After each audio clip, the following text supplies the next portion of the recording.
Hey everyone, I'm a bit nasally.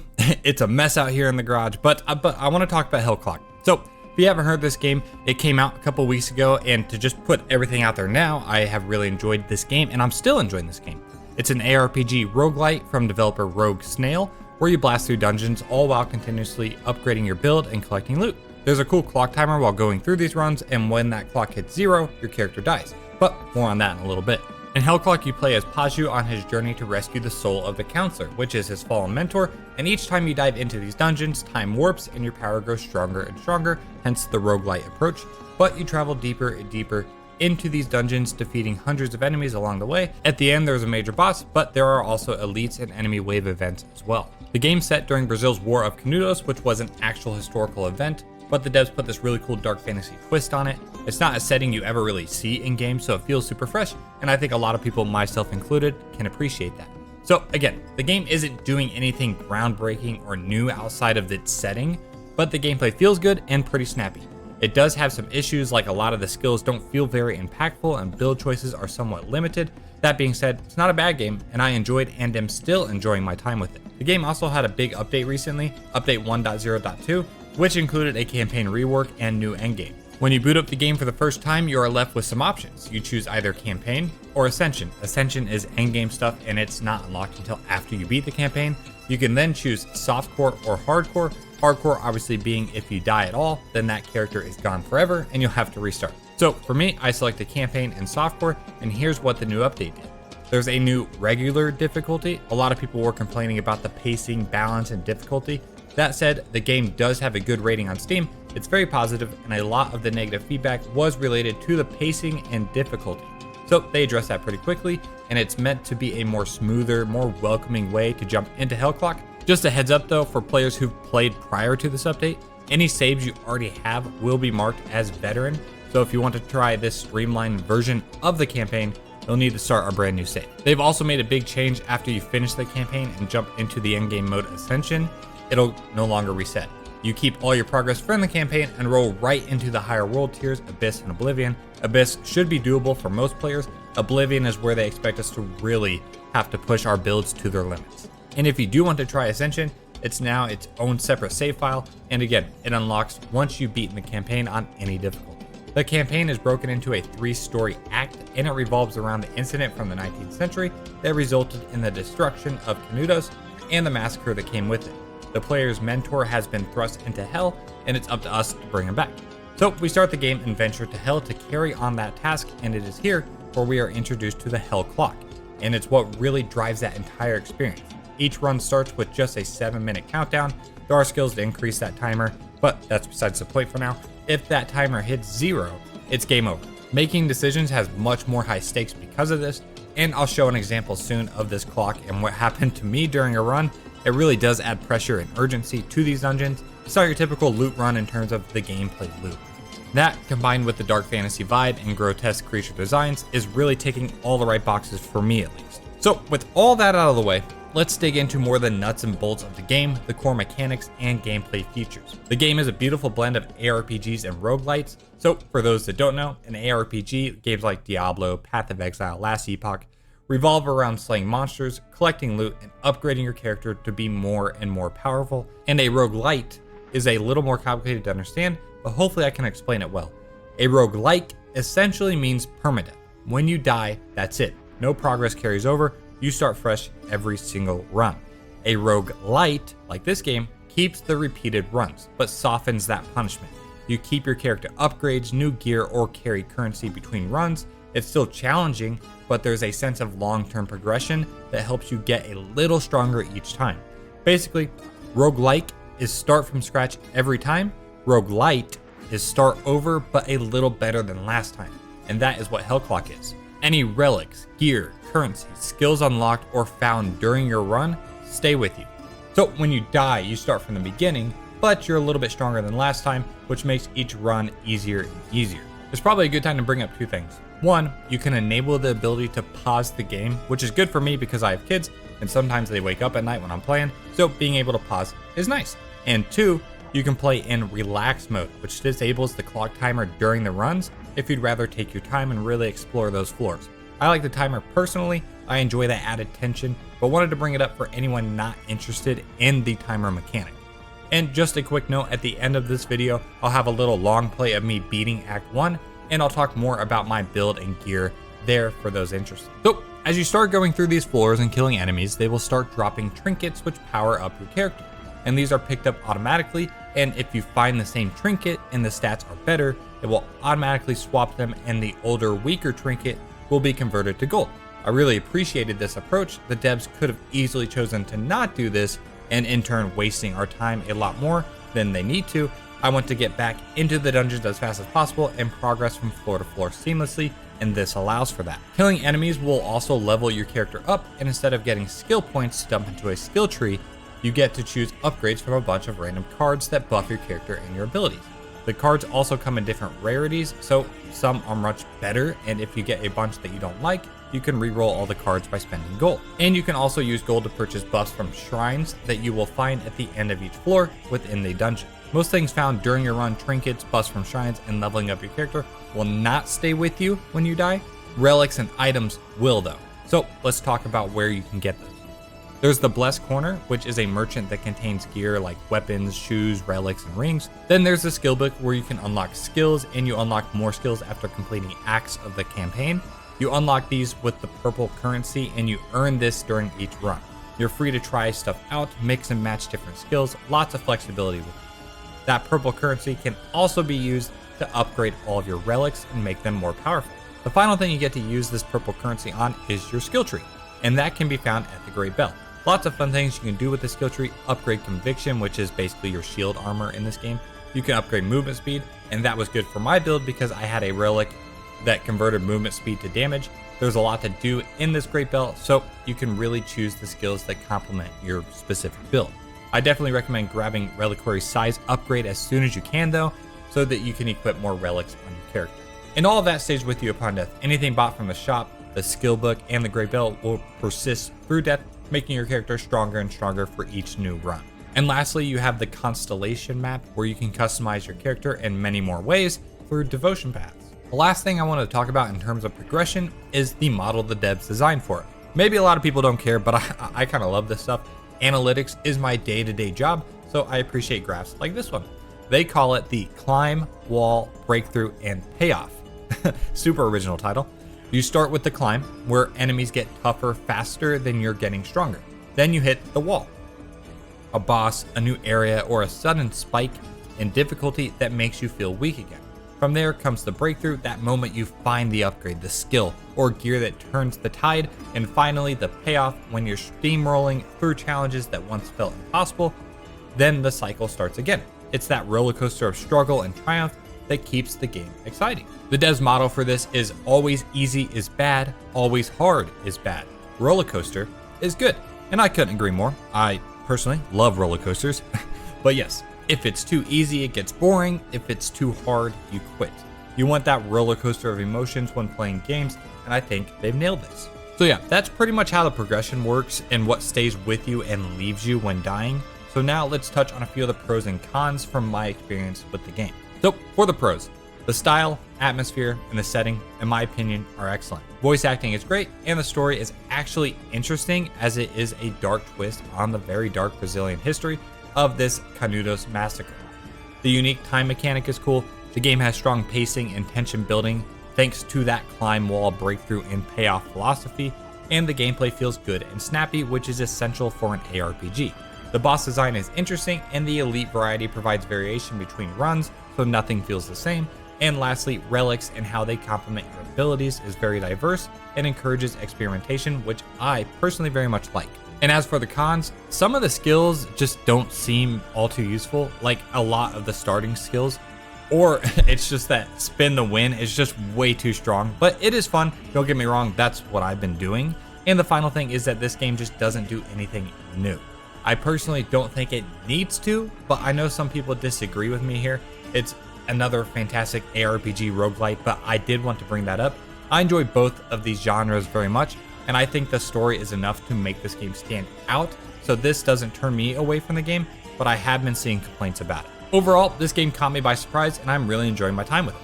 I'm primarily looking forward to jumping into the Ascension mode after beating the campaign, and there's also some cool stuff on the way according to their roadmap. In September, we are getting the Clockmaker's tools, adding a crafting system to the game. November will add some quality of life to the movement and animations, as well as bring a bunch more constellations into the mix. And lastly, there is the expansion coming at the beginning of 2026 that will bring the full version of the endgame ascension mode with a bunch of new biomes. So all the above that I just said is free. There is a paid expansion coming in 2026 as well that will include the Act 4 campaign, some more biomes, monsters, and bosses, and new skills and relics. But everything outside of that is free once you buy the base game, of course. I'll definitely be keeping my eye on this game as it evolves over time, and I agree with the sentiment of this feeling like an early access title, even though, excuse me, it has already been released in 1.0. I've been having fun with it, but I know a lot of people just don't care about games that feel like early access, so definitely keep that in mind if it's something you care about. But before we jump into a segment of me playing the game and showcasing my build a little bit, here are a couple tips to help those of you looking to get into the game. On the Great Belt, we talked about this earlier, but try to grab that reliquary size and skill level nodes as soon as you can. These will increase your damage pretty substantially.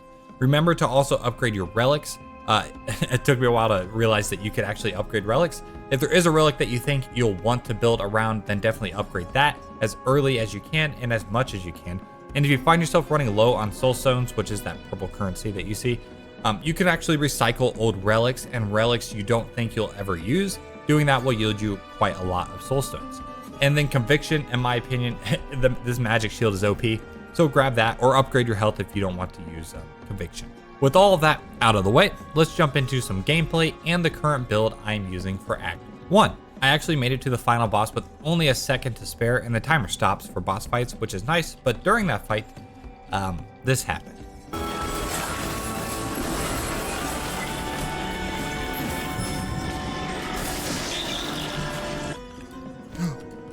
No! Yeah, that sucked. I accidentally clicked off the monitor and just got smoked. But don't worry, we get back and get our revenge. All right, guys, I am almost back to the boss after that blunder of accidentally clicking out my monitor. Hopefully we don't do that again. Let's go ahead and just continue through. We just finished floor 19, we got floor 20, and then we got the boss. And then I'll kind of go over the build that I went with. But I figured, you know, I might as well just record and throw this in the video. Let's grab, so we just finished floor 19. Let's grab, I think we just get some more mana regen. That should help out our build. We'll be able to do one upgrade. I made sure to, we're kind of low on time because I explored everywhere to get as much gold as possible so that we can grab the 9K upgrade here at the end, I think. But as you can tell, we are just destroying these guys right now. Let's grab. We'll just do more. No, let's do knife. Grab the chest. We got 26 seconds. I kind of gotta go. I think we ignore.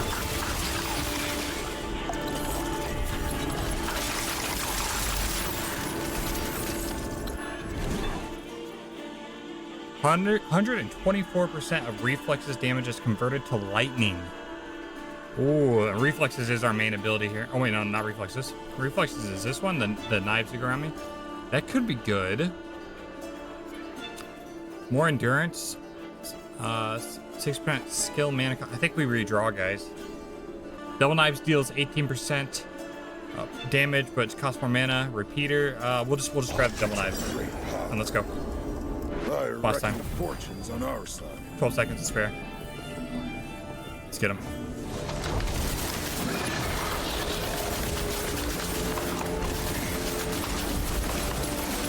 Alright, let's not be stupid.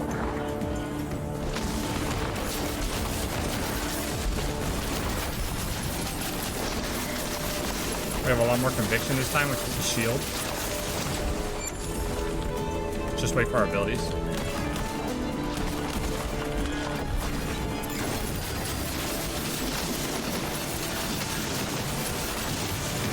Yeah, if conviction's up, like I have no problem sitting here on this guy.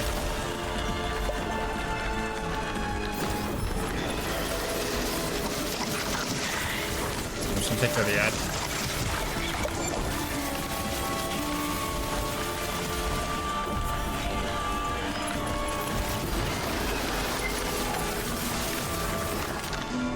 I got scared. I got scared. I think we just commit though. Wait, let's wait on conviction, then we're in. This victory. There we go. We got him. That went much smoother than the last run. May God tend to their. Yeah, let's grab that one. And then let's go back. I think that's the whole like dungeon for Act 1, I want to say. Completed. Here's all the rewards we got. Very nice. New gear. A lot more. This we can use to buy spells and upgrade relics. And then also this like levels up our this is like the memory level 25, so we're gonna have more stats to be able to more points to put in to our stats here. Okay. Massacre. All right, real quick. This is the Blessed Corner. You can buy pants and stuff for your character here. Do we want any of these though? I mean, that might be good. I don't know. I like to look at everything before I buy it, but that's where you buy stuff. Here's the skills. Oh, so these weren't here before defeating that boss. So now we can buy Act 2 spells. Oh, these look cool. I'll have to look at those. But right now, the build we've kind of been rocking with is Double Knives as our main ability here. It does melee damage. And then that's just like we're low on mana. We'll just use that to, to stall out a bit. Shadow Dash to quickly get in and out of places and also does good damage. And then Reflexes and also Closed Body, which will do some explosive damage.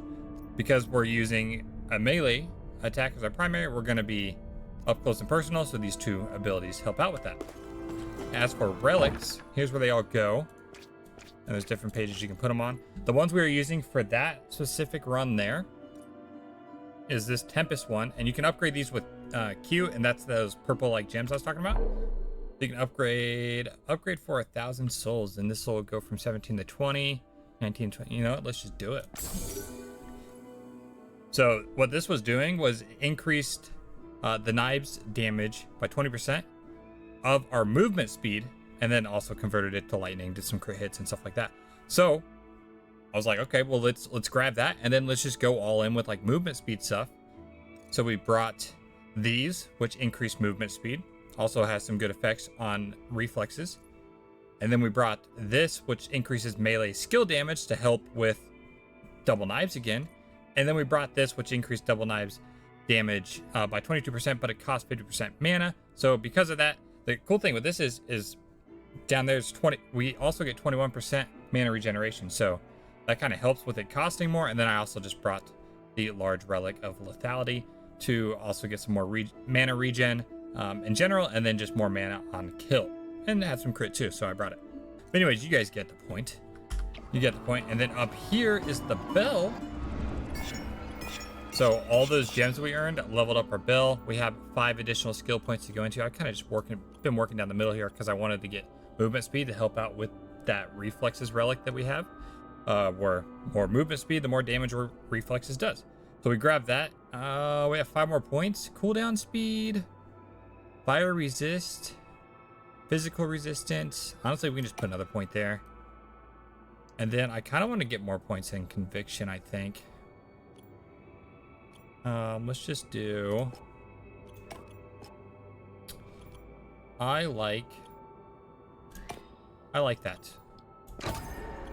We'll confirm that. So that's pretty much everything. You got the Great Bell to, it's basically your skill tree to help upgrade attack speed. There's also some cool things too. Where was it? Right here. So there's a red portal, which has a 15% chance to spawn on known floors. It allows you to skip previously explored areas and provide a boon enhancing XP and gold gain. So I haven't experimented with that one yet. We grabbed the increase the hell clock timer by 2 minutes, which that helped out a lot. As you can see, we were under 2 minutes for the blunder that we had, and then that last run where we actually got to the boss. So there's some cool stuff in there. But yeah, I've been enjoying this game a lot. And actually, we have Act 2 to go to. So let's just go check it out. This is the soil of my home. Oh, the timer's starting. All right, well, I'm going to do that offline. Anyways, that's going to be it for this one.